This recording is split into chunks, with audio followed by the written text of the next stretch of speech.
पूरी बन जाता है। इस प्रकार ये मनुष्य भी ईश्वर का चिंतन करते करते स्वयं भी ईश्वरमय हो जाता है। विषयों का चिंतन करने पर जीव विषयी बनता है और प्रभु का चिंतन करने पर जीव प्रभुमय हो जाता है। प्रभु ने कहा, उद्धव, मैंने तुम्हें ब्रह्म ज्ञान का उपदेश दिया, अब तो तुम्हारा मोह शोक दूर हो गया होगा। उद्धव जी ने प्रभु को प्रणाम किया तो कहने लगे, प्रभु, जो कुछ मैंने आपसे सुना है मैं उसका मनन चिंतन करना चाहता हूँ। प्रभु ने आदेश दिया, उद्धव, अब अलकनंदा के किनारे बद्रिकाश्रम में रह करके इंद्रियों को संयमित करो, ब्रह्म ज्ञान का चिंतन करो और अपना मन मुझ में स्थित कर लो। उद्धव जी कहते, प्रभु, आप भी मेरे साथ में चलिए। श्री कृष्ण कहते हैं, उद्धव, मैं इस शरीर से तुम्हारे साथ में ना रह सकूं, लेकिन चैतन्य स्वरूप में मैं तुम्हारे हृदय में साक्षीभूत रूप में विद्यमान रहूंगा। जब भी तुम एकाग्रता से मेरा स्मरण करोगे मैं तुरंत वहां उपस्थित हो जाऊंगा। वैसे उद्धव, इस संसार में आना जाना अकेले कोई पड़ता है, कोई किसी साथ ना आता है ना जाता है। ये बात इस संसार में सब जानते हैं, लेकिन फिर भी एक दूसरे में आसक्त रहते हैं। इस संसार के जितने भी संबंध हैं सभी संबंध स्वार्थ पूर्ति के लिए बने हुए हैं। निस्वार्थ प्रेमी तो केवल परमात्मा है। प्रभु कहते हैं, उद्धव, मैं तुम्हारे साथ में हूं, तुम मेरा स्मरण करते रहना। लेकिन फिर भी उद्धव जी का उद्वेग शांत नहीं हुआ तो प्रभु ने अपने चरण पादुकाएं उद्धव जी को दी। तो उद्धव जी को लगा प्रभु मेरे साथ में है। उद्धव जी बद्रिकाश्रम में गए, वहां उन्हें सद्गति प्राप्त हुई। सुखदेव महाराज ने यादों की विनाश कथा सुना करके इस 11वें स्कंद को प्रणाम किया और 12वें स्कंद में प्रवेश किया गया। 12वें स्कंद कथा का हम श्रवण करें, उससे पूर्व आइए 2 क्षण के प्रभु के नाम का स्मरण करेंगे, उसके बाद आगे कथा का श्रवण करेंगे।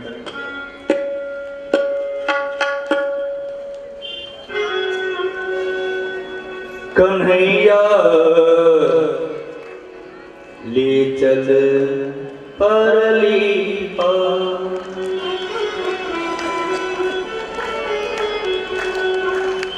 कन्हैया ले चल परली पार,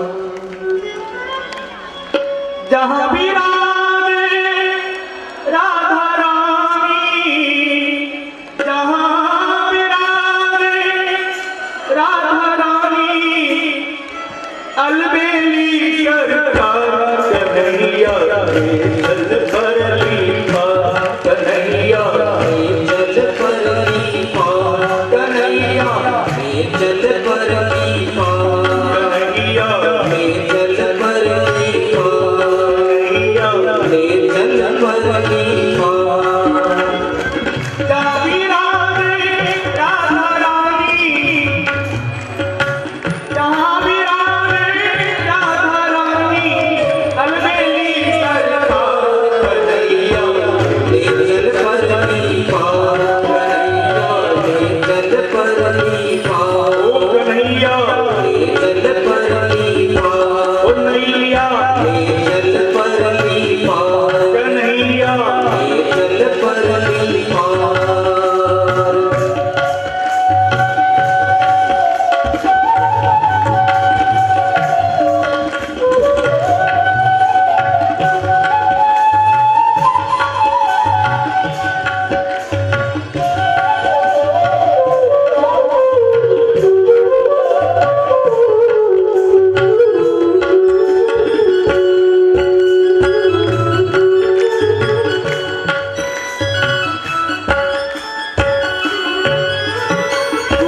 गुण सब तेरे अर्पण, गुण अवगुण सब तेरे अर्पण, बुद्धि सहित मन तेरे अर्पण, बुद्धि सहित मन तेरे अर्पण, ये जीवन भी तेरे अर्पण, ये जीवन भी तेरे अर्पण, पाप पुण्य सब तेरे अर्पण, पाप पुण्य सब तेरे अर्पण, मैं तेरे चरणों की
आप लुटा रही हूँ, अपना आप लुटा रही हूँ।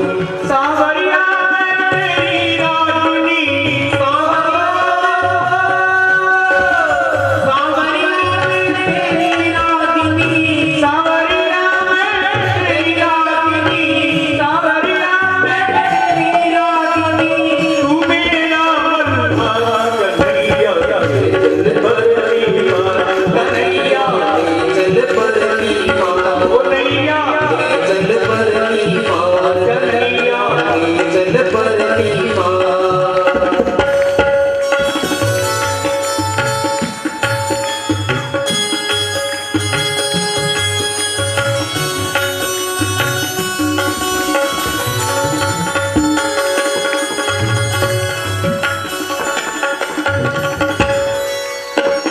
तेरे बिन कुछ चाह नहीं है, तेरे बिन कुछ चाह नहीं है, कोई सूझती राह नहीं है, कोई सूझती राह नहीं है, जग की तो परवार नहीं है, जग की तो परवार नहीं है, मेरा अपना मान नहीं है, मेरा अपना मान नहीं है, मेरे प्रियतम मेरे मांगी हो,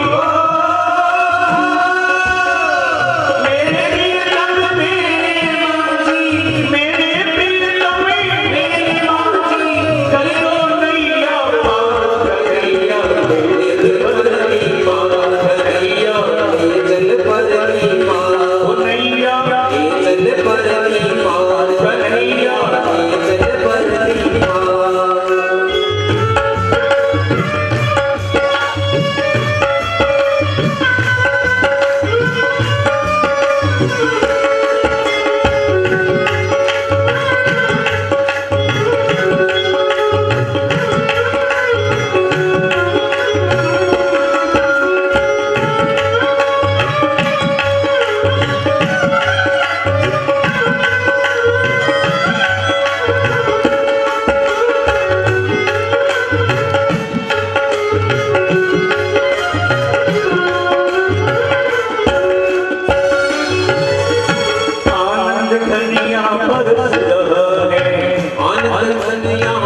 वृंदावन बिहारी लाल की जय राधा रमण लाल की जय राधा गोविंद भगवान की जय राघवेंद्र सरकार की जय श्री हनुमतलाल जी महाराज की जय। दशम स्कंद को प्रणाम करके 11वें स्कंद में प्रवेश किया गया, 12वें स्कंद में प्रवेश किया गया। 12वें स्कंद में आश्रय लीला का वर्णन आया। राजा परीक्षित सुखदेव महाराज से प्रार्थना करते हैं, गुरुदेव अब इस पृथ्वी पर किसका राज्य होगा? सुखदेव जी कहते राजन, जरासंध के वंश का अंतिम राजा होगा पुरंजय, और उसका मंत्री शुनक अपने राजा को मार करके अपने पुत्र प्रद्योत को राज सिंहासन बैठाएगा। उसके बाद में नंद, चंद्रगुप्त, अशोक ये राजा इस भरतखंड पर राज करेंगे। उसके बाद में 8 यवन और 10 गोरे इस भरतखंड पर राज करेंगे। कलयुग के छलिया राजनीतिज्ञ इस भरतखंड के टुकड़े टुकड़े कर देंगे।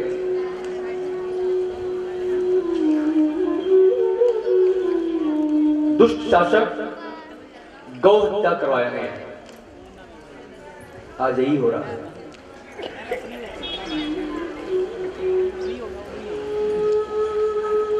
गौ हत्या पर इतना संत लोग बोल रहे हैं, बोलते हैं, लेकिन गौ हत्या रुक नहीं रही है। क्या हमारे देश की दुर्दशा है? जिस गाय को हम मां कहते हैं, उसकी मां की हत्या हमारे आंखों के सामने हो रही है। कहते हो गौ माता,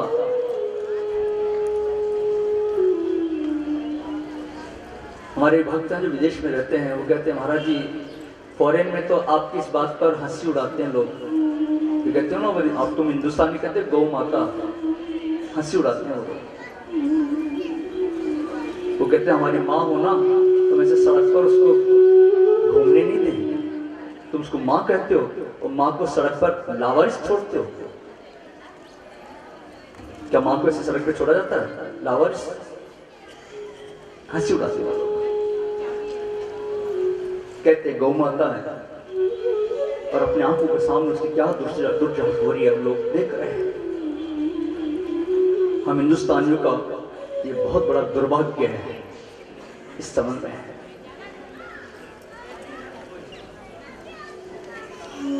गौशालाएं इतनी बन रही हैं, इतने हो रहे हैं, लेकिन गौशालाओं में भी एक सीमा है हर चीज की। वहां भी धन की आवश्यकता है। आज यदि एक एक व्यक्ति गौग्रास कितने लोग निकालते हैं? बहुत कम लोग निकालते हैं, बहुत कम लोग। आज माँ को नहीं पाल सकते तुम लोग। तो अपनी माँ को रोटी देने में तुम्हें शर्म आती है। ऐशो आराम के साधन बहुत हमारे पास में, लेकिन माँ को पालने के लिए 100 का नोट नहीं हमारे पास में। इतनी दुर्दशा हमारे देश की। यदि हर हिंदुस्तानी ये सोच ले कि मुझे एक गऊ को पालना है, अरे जरूर नहीं तुम्हारे पास में घर में जगह नहीं है तो तुम घर में ला करके पालो, ठीक है। घर में नहीं पाल सकते क्योंकि गवर्नमेंट के हमारे प्रतिकूल है। गवर्नमेंट ने ये नियम लगा दिए कि 4 दीवारी के अंदर जहां आवासीय कॉलोनी वहां पर तुम गाय नहीं पाल सकते हो, कुत्ता पाल सकते हो, गाय नहीं पाल सकते। गंदगी होती है, गोबर होता है, ये होता है, वो होता है। बेचारे जो दूध का काम करते थे वो लोग भी भैंसों को, गांव को, गायों को सबको बेचे, क्योंकि शहर के परिधि नहीं पाल सकते। ठीक है, कोई बात नहीं, हम घर में नहीं पाल सकते, लेकिन इतनी गौशालाएं, गौशाला में जाकर के एक गाय को गोद ले लो, एक गाय का खर्चा उठाने का बीड़ा उठा लो।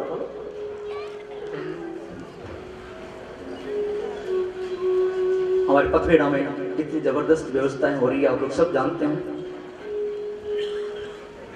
कितनी गौओं की वहाँ रक्षा की जा रही है, और उनके सानिध्य में पूरे हिंदुस्तान में कई गौशालाएं चल रही हैं। वहाँ किसी गौशाला जाकर एक गाय को गोद ले लो। अभी हमारे पथमेड़ा से वो पधारे हुए हैं, उन्होंने बताया है कि पथमेड़ा में एक व्यवस्था और की गई है, आप इकट्ठा पैसा नहीं दे सकते, कोई बात नहीं है,